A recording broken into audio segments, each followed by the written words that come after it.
Dear parents, dear students, நான் இன்று நிதியளித்தல், அதாவது டோனர்ஸ், சமூகத்தில் காணப்படும் தனவந்தர்கள், சமூகத்தில் நலிவுற்றவர்களுக்காக நிதியளிக்கும் ஒரு நடைமுறை எமது சமூகத்தில் காணப்படுகின்றது. இந்த விடயத்தில் ஒரு தெளிவு நமக்கு வேண்டும். நாம் எந்த விடயத்திற்கு நிதி அளிப்பது, சமூகத்திற்கு அவசியமான விடயம் எது, மிகவும் முற்படுத்த வேண்டிய விடயம் எது என்று அறியாமல் எமக்கு முடியுமான உதவியை நாம் முடியுமானவர்களுக்கு செய்து கொண்டிருக்கின்றோம். அதிலும் குறிப்பாக பொருளாதார ரீதியாக ஏதாவது உதவியை செய்வதற்கு, அல்லது ஒரு மஸ்ஜிதை அமைப்பதற்கு, அல்லது ஒரு ஜனாசா சம்பந்தமான உதவி என்றால் நாம் எல்லோரும் முண்டியடித்து கொண்டு உதவி செய்கின்றோம்.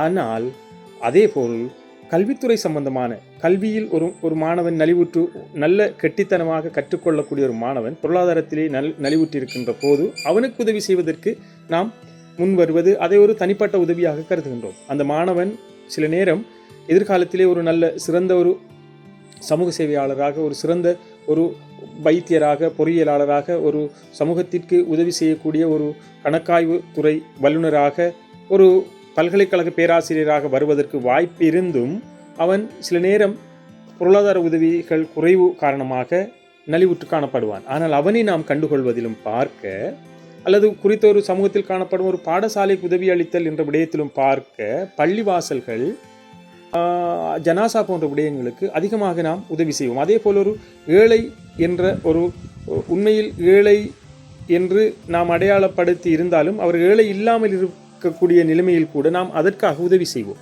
ஆனால் பாடசாலைகளுக்கு, கல்வித்துறை சார்ந்தவர்களுக்கு உதவி செய்வதற்கு நாம் தயக்கம் காட்டுகின்றோம்.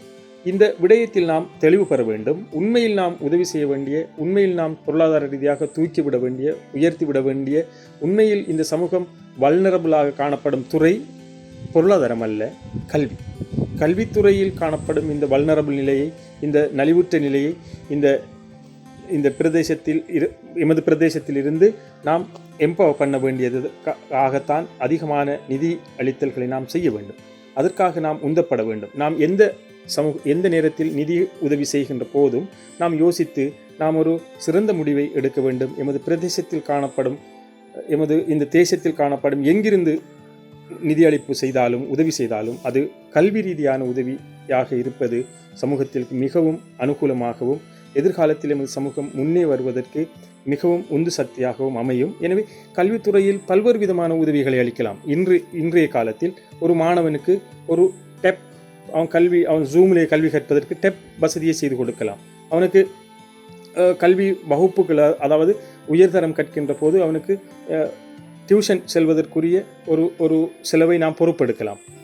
நேரடியாக மாணவர்களுக்கு, கல்வியிலே சிறந்த மாணவர்களை அணுகி அந்த மாணவர்களின் உண்மை நிலையை அறிந்து மாணவர்களுக்கு உதவி அளிப்பது, மாணவர் சமுதாயத்துக்கு உதவி அளிப்பது, ஒரு சமூகத்திலே காணப்படும் மொத்த மாணவர்களையும் பரீட்சையிலே வெற்றியடைய செய்வதற்கு அவர்களுக்கு வழிகாட்டுவது, அதற்குரிய வழிகாட்டல்களை செய்யும் ஆசிரியர்களுக்கு உதவி அளிப்பது, இவ்வாறு பல்வேறு விதமான கல்வித்துறை சார்ந்த விடயங்களுக்கு நாம் உதவி அளிப்பதற்கு முற்பட வேண்டும்.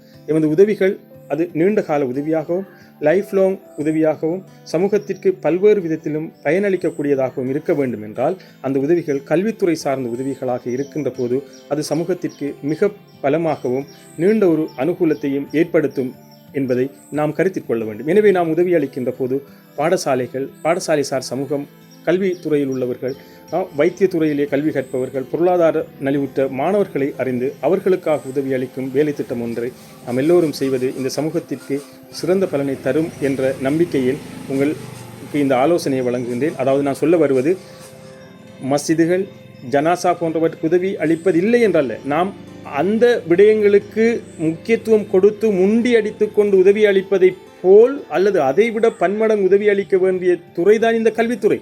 கல்வித்துறையிலே நலிவுற்றிருப்பவர்கள், கல்வி கற்றுக்கொண்டு குன்றிய வளங்களோடு வாழும் மாணவர்கள், இவர்களுக்கு நாம் உதவி அளிப்பதற்கு அந்த அளவு முக்கியத்துவம் கொடுக்கிறோம் இல்லை. இவர்களுக்கு என்ன உதவி என்று யோசிக்கின்றோம். இவர்கள்தான் மிகவும் நலிவுற்றவர்கள்.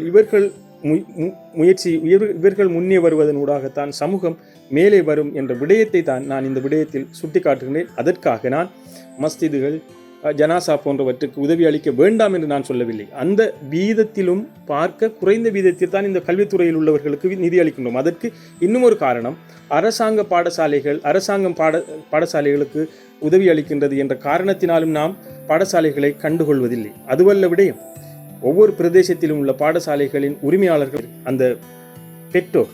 எனவே பெற்றோர் இந்த விடயங்களுக்கு உதவி அளிப்பதனூடாக இந்த பரீட்சைகளிலே அதிகமான மாணவர்களை வெற்றியடை செய்து அதிகமான பேராசிரியர்கள், அதிகமான கலாநிதிகள், அதிகமான சமூக தொண்டர்கள், பல்கலைக்கழக விரிவுரையாளர்களை நம் சமூகத்திற்கு உருவாக்கி கொடுக்க முடியும் என்பதை உங்களுக்கு ஞாபகப்படுத்தி மீண்டும் ஒரு முறை சொல்கிறேன். கல்வித்துறை சார்ந்த நிதியளித்தல்களை, டொனேஷன்ஸ்களை நாம் அதிகரிக்க வேண்டும். அந்த அதிகரிப்பின் ஊடாக எமது சமூகம் முன்னே வரும். அந்த சமூகத்தின் முன்னே வருகின்ற தூக்கி விடக்கூடிய மாணவர்களை நாம் முன்னே கொண்டு வரலாம் என்பதை உங்களுக்கு சொல்லி விடைபெறுகின்றேன். இந்த காணொளியை கேட்டுக்கொண்டிருந்த உங்கள் எல்லோருக்கும் எனது நன்றியை தெரிவித்து, இது சம்பந்தமான ஒரு சிந்தனை கிளர்ச்சியை நாம் சமூகத்துக்குள் ஏற்படுத்த வேண்டும் என்பதை உங்களுக்கு மீண்டும் ஒரு முறை ஞாபகப்படுத்தி விடைபெறுகின்றேன். இந்த காணொளியினால் நீங்கள் பலனடைந்தால் அது எனக்கு மிகவும் சந்தோஷமாக இருக்கும்.